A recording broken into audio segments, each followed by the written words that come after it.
आप मुझे जंजीरों में जकड़ सकते हैं, यातना दे सकते हैं, इस शरीर को नष्ट कर सकते हैं, लेकिन आप कभी मेरे विचारों को कैद नहीं कर सकते।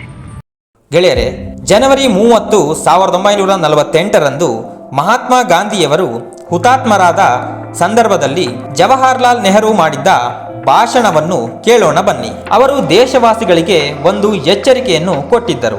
ದೇಶದಲ್ಲಿ ವಿಷ ಬೀಜವನ್ನು ಬಿತ್ತಲಾಗುತ್ತಿದೆ ಮತ್ತು ಗಾಂಧೀಜಿಯವರ ಬದುಕಿನ ಬಗ್ಗೆ ಇಲ್ಲಸಲ್ಲದ ಊಹಾಪೋಹಗಳನ್ನು ಹರಡಲಾಗುತ್ತಿದೆ ಎಂದು ಹೇಳಿದ್ದರು. ನಮ್ಮ ಬದುಕಿನಿಂದ ಒಂದು ಪ್ರಖರ ಬೆಳಕು ಮಾಯವಾಗಿದೆ, ಎಲ್ಲೆಡೆ ಕಾರ್ಗತ್ತಲು ಹರಡಿಕೊಂಡಿದೆ. ಈ ಬಗ್ಗೆ ಏನು ಹೇಳಬೇಕೆಂಬುದೇ ನನಗೆ ತೋಚುತ್ತಿಲ್ಲ. ನಮ್ಮೆಲ್ಲರ ಪ್ರೀತಿಯ ನಾಯಕ ಬಾಪು, ನಮ್ಮ ರಾಷ್ಟ್ರಪಿತ ಇಂದು ನಮ್ಮೊಂದಿಗಿಲ್ಲ. ಹೀಗೆ ಹೇಳುವುದು ಕೂಡ ತಪ್ಪಾಗುತ್ತದೆ ಎಂಬುದು ನನ್ನ ಅನಿಸಿಕೆ. ಅವರನ್ನು ನಾವು ಬಹಳ ವರ್ಷಗಳಿಂದ ನೋಡುತ್ತಾ ಬಂದಿದ್ದೇವೆ. ಅವರ ಸಾವಿಗೆ ಸಂತಾಪವನ್ನು ಹರಡುತ್ತಾ ದೇಶದಲ್ಲೆಲ್ಲ ಸುತ್ತಾಡುವುದು ನನಗಿಷ್ಟವಿಲ್ಲ. ಅದೊಂದು ಕಷ್ಟದ ಕೆಲಸ. ನನಗೆ ಮಾತ್ರವಲ್ಲ, ದೇಶದ ಕೋಟಿಗಟ್ಟಲೆ ಜನರಿಗೆ ಘಾಸಿಯಾಗಿದೆ. ಇಂತಹ ವಿಷಮ ಸಂದರ್ಭದಲ್ಲಿ ಆಗಿರುವ ನೋವನ್ನು ಭರಿಸುವುದು ಕಷ್ಟದ ಕೆಲಸ. ಬೆಳಕೊಂದು ಮಾಯವಾಗಿದೆ, ಹಾಗೆಂದರೆ ಅದೂ ಕೂಡ ತಪ್ಪಾಗುತ್ತದೆ. ಈ ದೇಶದಲ್ಲಿ ಬೆಳಗಿದ ಆ ಪ್ರಖರ ಬೆಳಕು ಸಾಮಾನ್ಯವಾದುದಲ್ಲ. ಅದು ಈ ದೇಶಕ್ಕೆ ಬೆಳಕನ್ನು ಬಹುಕಾಲ ನೀಡಿದೆ ಮತ್ತು ಮುಂಬರುವ ಅನೇಕ ವರ್ಷಗಳಲ್ಲಿ ಆ ಬೆಳಕು ನಮ್ಮ ಜೊತೆ ಇರಲಿದೆ.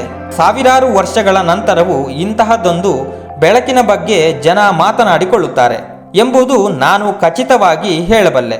ನಮಗೆ ಸರಿಯಾದ ಮಾರ್ಗದಲ್ಲಿ ಪ್ರಮಾಣಗಳನ್ನು ಮಾಡದೆ ಮುನ್ನಡೆಯುವ ಶಕ್ತಿ ಸಂಚಯನವನ್ನವರು ಮಾಡಿ ಹೋಗಿದ್ದಾರೆ. ಈ ಪುರಾತನ ರಾಷ್ಟ್ರಕ್ಕೆ ಸ್ವಾತಂತ್ರ್ಯವನ್ನು ತಂದುಕೊಟ್ಟಿದ್ದಾರೆ. ಇನ್ನಷ್ಟು ಕೆಲಸಗಳನ್ನು ಅವರು ಮಾಡಬೇಕಿತ್ತು.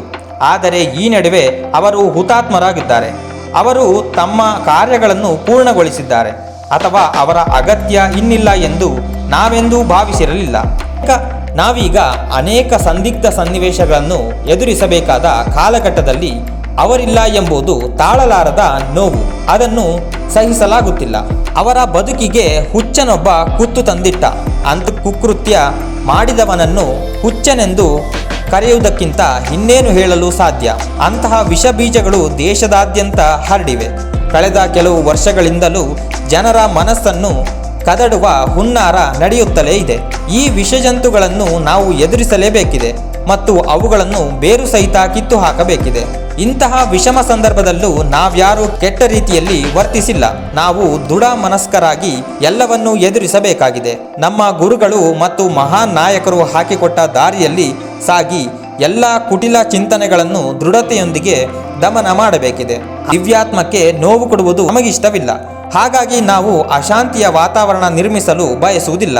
ಯಾವುದೇ ಸಂಘರ್ಷಗಳಿಗೂ ಎಡೆಮಾಡಿಕೊಡುವ ಮನಸ್ಥಿತಿ ನಮಗಿಲ್ಲ. ನಾವದನ್ನು ಮಾಡಕೂಡದು. ಹಾಗಂತ ನಾವು ದುರ್ಬಲರೆಂದಲ್ಲ. ನಾವು ಶಕ್ತಿ ಮತ್ತು ಒಗ್ಗಟ್ಟಿನಲ್ಲಿ ನಂಬಿಕೆ ಇಟ್ಟವರು. ನಮ್ಮ ಎದುರಿಗಿರುವ ಎಲ್ಲ ಸಮಸ್ಯೆಗಳನ್ನು ಎದುರಿಸುವ ಸಾಮರ್ಥ್ಯ ನಮಗಿದೆ. ನಾವೆಲ್ಲರೂ ಒಂದಾಗಿರೋಣ. ಇಂತಹದ್ದೊಂದು ಬಹುದೊಡ್ಡ ದುರಂತದ ಮುಂದೆ ನಮ್ಮ ಸಣ್ಣ ಪುಟ್ಟ ಸಮಸ್ಯೆಗಳು ಏನೇನೂ ಅಲ್ಲ. ಇಂತಹದ್ದೊಂದು ಮಹಾ ದುರಂತವೇ ನಮ್ಮ ಬದುಕಿನಲ್ಲಿ ದೊಡ್ಡ ಸಾಧನೆ ಮಾಡುವುದಕ್ಕೆ ದಾರಿಯಾಗಲಿ. ನಾವು ಸಾಕಷ್ಟು ಚಿಂತನೆಯೊಂದಿಗೆ ಮುನ್ನಡೆಯಬೇಕಿದೆ. ನಮ್ಮ ಮುಂದಿನ ಬದುಕಿನಲ್ಲಿ ಆಗಬೇಕಿರುವ ಕೆಲಸಗಳ ಬಗ್ಗೆ, ಸತ್ಯದ ಬಗ್ಗೆ ಅವರು ನಮಗೆ ಸಾಕಷ್ಟು ಮಾರ್ಗದರ್ಶನ ಮಾಡಿದ್ದಾರೆ. ನಾವು ಭಾರತವನ್ನು ಕಟ್ಟೋಣ ಮತ್ತು ಅವರ ಆಶಯವನ್ನು ಪೂರ್ಣಗೊಳಿಸೋಣ.